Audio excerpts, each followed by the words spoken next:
I heard a scream coming from my sister. I heard a thud. Little. Okay, could you describe this sound for us? Okay, it was about this loud. And then I just panicked. All right, now, did you get up at that time to investigate what had happened? No, I did not. And could you tell the jury why you didn't? Because I was extremely afraid of my father, and I always have. This is 12-year-old Collier Landry, the only witness in a murder case involving his own father, Dr. Jack Boyle. How long were you and Noreen married? Almost 20 years. And allegedly her body was found under my basement in a new home in Erie, Pennsylvania on January 25th. Any children? Yes, one natural child, Collier. How does he feel about all this? I mean, this... Well, he's very distraught. He was manipulated by David Messmore of the Mansfield Police Department and a few other people. So the child basically was brainwashed into thinking his daddy's a murderer. Collier sidled up to me and he started whispering. And he said, my mother would never leave me. This is not right. My mother would never do this. In our line of work, we call that a clue. Compelled to fight his own father, 12-year-old Collier Landry didn't hesitate to face off against the local police department, the media, and even his own family to find his mother. With a little help from one dissident detective, he summoned his courage and started investigating on his own. But little did he know, he was also on the list of his father's future victims. The thing that was overwhelming that fear was my desire to find out what happened to my mother and get justice for her. In the city of Mansfield, Ohio, known for its steelwork and heavy industry, 11-year-old Collier lives with his father Jack, his mother Noreen, and his newly adopted sister, Elizabeth. At the time, Jack's by far the most successful doctor in town. He had what the investigators called the largest medical practice in Richland County. 1 out of 13 people used Dr. Boyle as their physician. But behind closed doors, Jack was a completely different person. Described as a rageaholic by his wife, the man has a quick temper and often goes off without a warning. One day, while Collier was sitting in the living room playing video games, he fell victim to one of his father's bouts. He just started ripping off all the games and throwing them at my head. Then he started making me call myself a stupid little fat boy. He'd say, "What are you?" And I'd say, "A stupid little fat boy." And he'd say even louder, "What are you?" And I said, "A stupid little fat boy." This clip was from 1990. At the time, Collier was still a child, but as an adult, he isn't shy of saying the actual words his father used to torture him psychologically. My father called me a pussy and a little fat and all these derogatory terms, not to use the word of the day, but this is truly toxic masculinity, treating your son this way.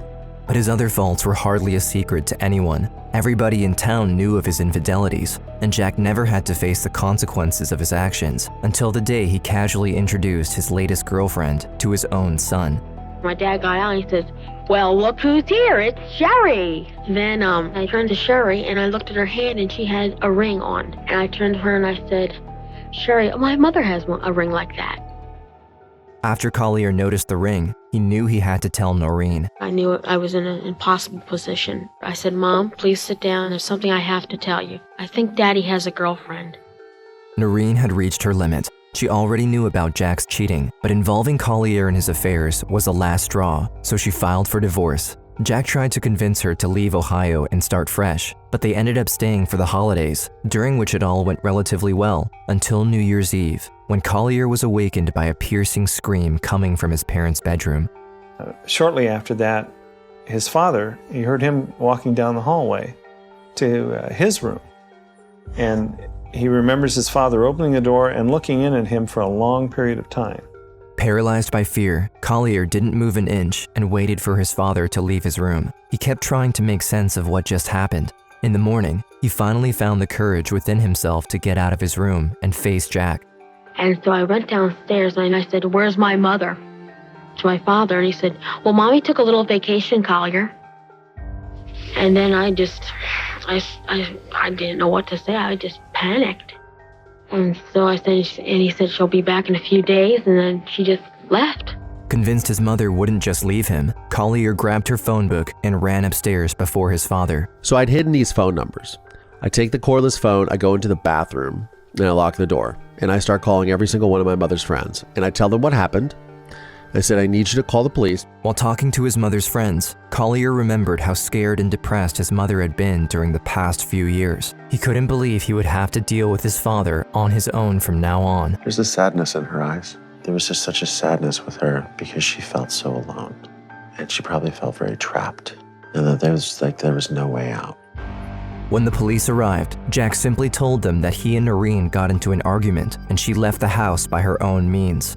Do you have occasion to talk to Noreen early morning of December 31st of 1989? Yes, I was on the sofa in the family room, and Noreen came down and woke me up and threw credit cards at me.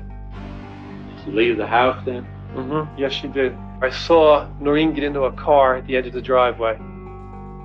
Left in that car? Left in that car. He insisted on knowing who called them and only gave up the hard look he had towards Collier when the officer said it was one of Noreen's friends. I'm afraid of my father. And I think my father just killed my mother. So I'm really afraid of him and I'm afraid for my life. I know that every day, the longer the time goes on, my life is in more and more danger. At this point, mere days after Noreen was declared missing, nobody suspected foul play. Collier was only a kid after all, and Jack's story made sense. Even David Messmore, a renowned detective from the region, was easily deceived by the situation.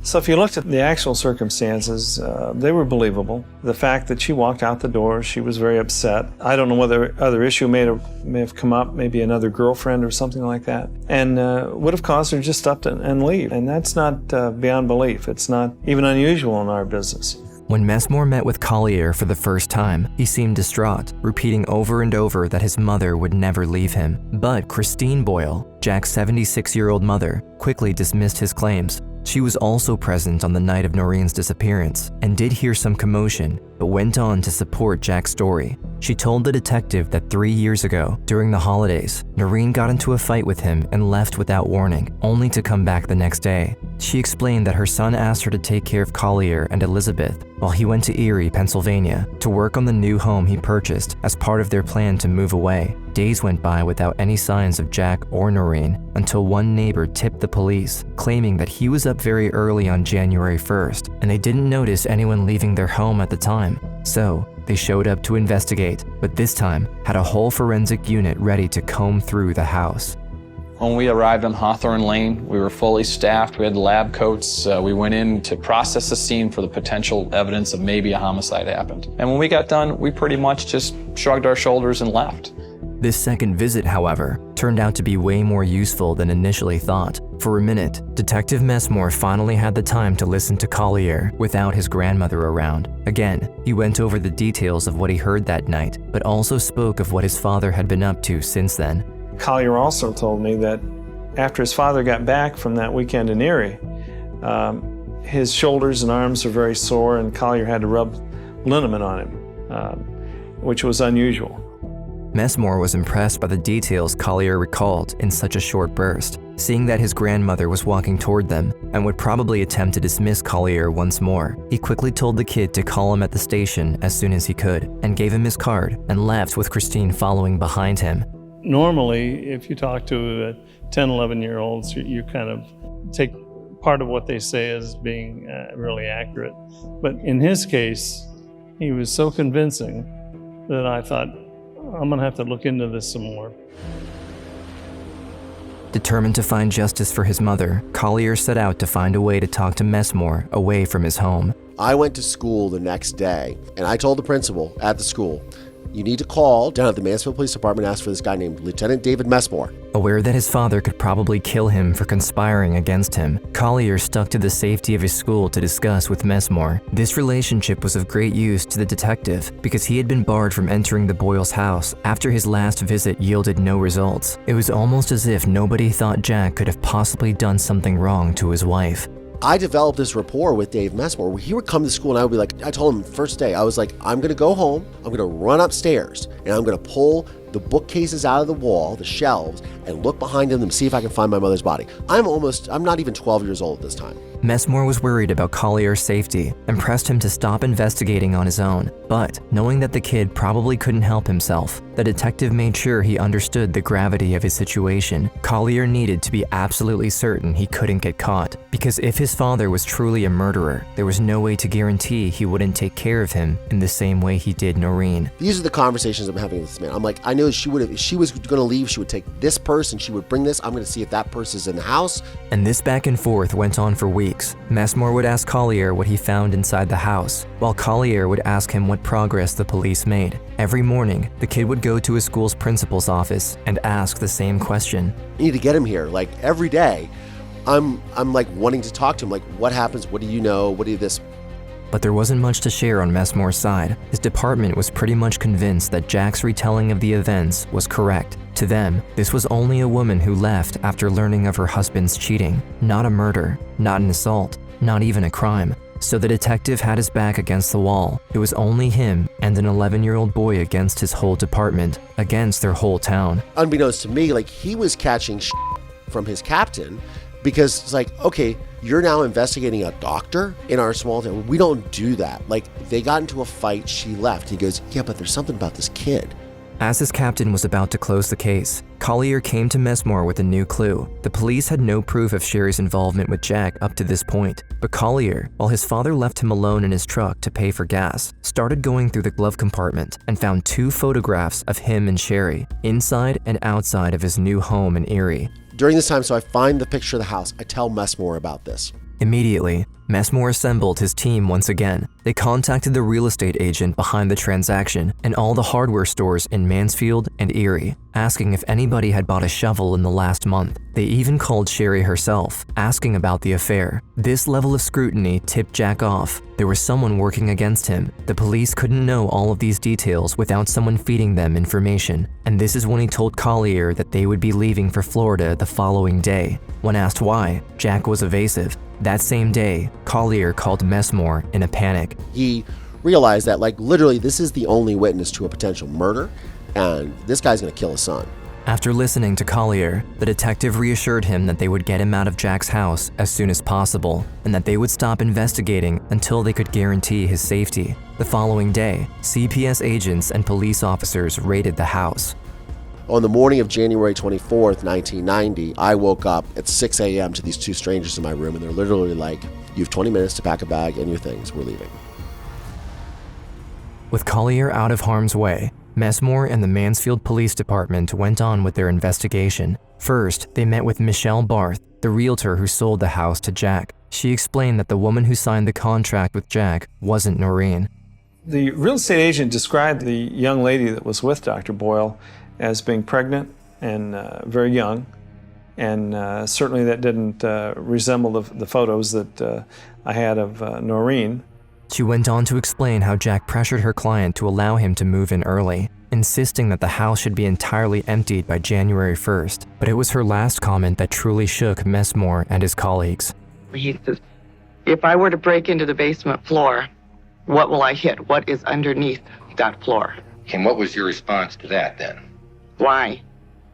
Why would you want to do something like this? Next to Michelle Barth in the police list of clues were the hardware stores. Often, before or after committing a murder, the culprit will buy supplies to help dispose of the body, as seen in our recent coverage of the Sarah Maynard case. After making a few calls, Messmore got a new clue. Apparently, 2 days before Noreen's disappearance, Jack rented a jackhammer at a local store. This information, paired with the realtor's declaration, got Messmore thinking. It seemed almost too crazy to be true, but he got himself a warrant to search the Erie property, bringing with him a crew of technicians, equipped with shovels and pickaxes. So as the technicians were on the floor and looking around, one of them went over to the wall of the concrete block basement and said, there's a little bit of new concrete.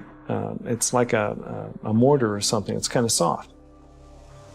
The whole basement had already been renovated when the police arrived. The floor was freshly painted gray, there was green carpet over most of the area, and there even was brand new shelving on each side of the room. But Messmore didn't let any of this fool his judgment. When one of his men told him that the floor was soft, he asked them to tear the whole place apart. At that point, after we knocked down the shelving and pulled up the indoor-outdoor carpeting, it was apparent that there was a little depression in the floor.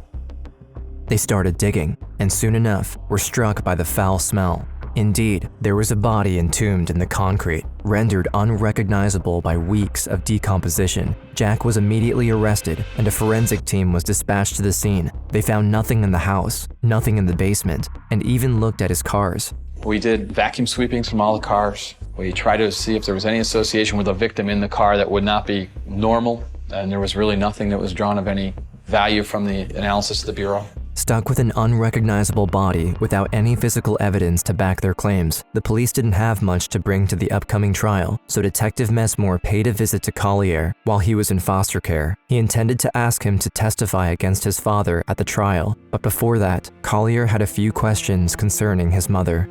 Yeah, so that was the first question I asked him was, did she look like she had peace? Was she okay? I think he said yes, she was dead, but these are the things that you go through and when you are trying to come to grips with something that is this tragic and dramatic. It's like my whole life had just changed in the blink of an eye. At this point, both sides of his family completely cut ties with him, claiming that he was too young to testify and that he shouldn't be taken seriously. The detective in front of him seemed to be the only person able to listen and understand him in the turmoil. In a moment of weakness, the boy broke down crying in front of Messmore. I'm a kid sitting in foster care. I wrapped up this whirlwind of a case in my hometown. I remember sitting in the bedroom and just kind of in this really dark place. It's at 12 years old, what is my life going to look like?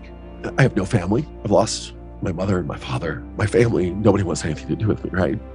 Messmore looked him dead in the eyes and told him that there was still a way to make this right. If he would agree to testify, he could finally prove them wrong and get justice for his mother. Without any hesitation, Collier said yes. When the trial came, of course, I was not going to lie for him. I was not going to say I don't want to testify or anything. To me, felt like a lie because I know what happened.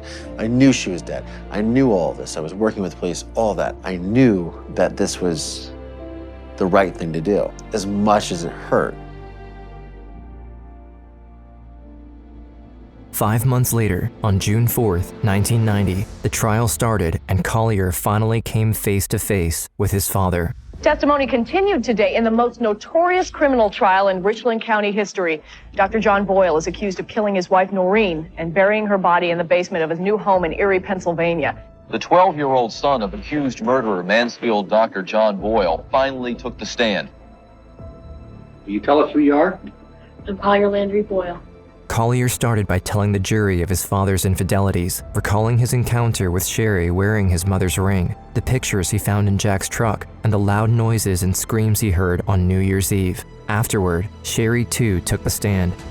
We have a defendant here who was a womanizer, and he would engage in one affair after another. Sherry, have you recently had a baby? Yes, I have. And who is the father of that baby? Jack Boyle. The motive, prosecutors say, so he could move into that house with younger girlfriend Sherry Campbell, who was carrying his baby. It's actually better than a soap opera because it happened right in our own town. I did not kill Noreen. I never harmed her at all. A Richland County jury watched a gruesome videotape of Noreen Boyle's body being exhumed from a shallow concrete grave. It was like seeing something out of a horror movie, only this was real. After a month-long trial, the jury rendered their judgment. We, the jury in this case, find the defendant, John F. Boyle, Jr., guilty of the offense as charged in the indictment. The judge said he would tolerate no outbursts in the courtroom, but they cheered in the hallway when Dr. John Boyle was found guilty of killing his wife, Noreen. But Collier's ordeal wasn't over yet. For years, members of his family tried to force a retrial. Collier's uncle even went as far as claiming that he talked to Noreen after the murder and that the body they found belonged to someone else. From his jail cell, Jack reviewed the autopsy report and spotted many errors and inconsistencies. This prompted the prosecution to exhume Noreen's body 4 years later and perform a DNA test, since the technique didn't exist at the time of trial. That was where he tried to poke a hole, and a major hole, in the prosecution's case. But forensic evidence actually backfired on him and showed conclusively that it was in fact Noreen Boyle. Following these events, Collier and Elizabeth were separated. He was sent to a loving foster family, grew up in relative normalcy, and eventually became a successful filmmaker. But his father never stopped harassing him. Every few months, he would receive a letter from jail, and this went on for most of his life. Over that 25 years, my father did everything he could in his power to have me rescind my testimony, to help him get out, anything that this man could do to manipulate me. But 6 years ago, Collier set his foot to the ground and took matters into his own hands once again. He set out to produce a documentary finally lifting the veil upon his side of the story. Now in the film's final scene, I confront my incarcerated father in prison. I'm gonna have that moment where I can ask this man why. But Collier never got his answer. Jack's disillusion was just too ingrained. He simply had to accept that he'll probably never know why his father did what he did. But what seemed like a failure ended up helping him realize something much more important. Then I realized something. Why looks into the past. But what now? What now looks to the future? In a way, his story has never been about the why, but always about what now. And what he's doing now is helping others move past their traumas through his own victim advocacy. So when it comes to resilience, biography is not destiny. You can be both the author and the audience of your life.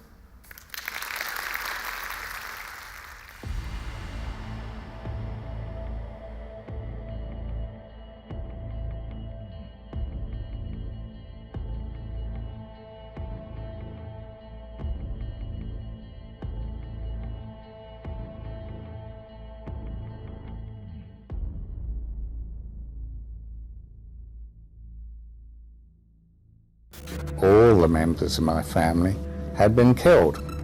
The voice you've just heard is Sean Russell, father of Josie and Megan, and loving husband of Lynn Russell. On July 9th, 1996, Sean comes home from work.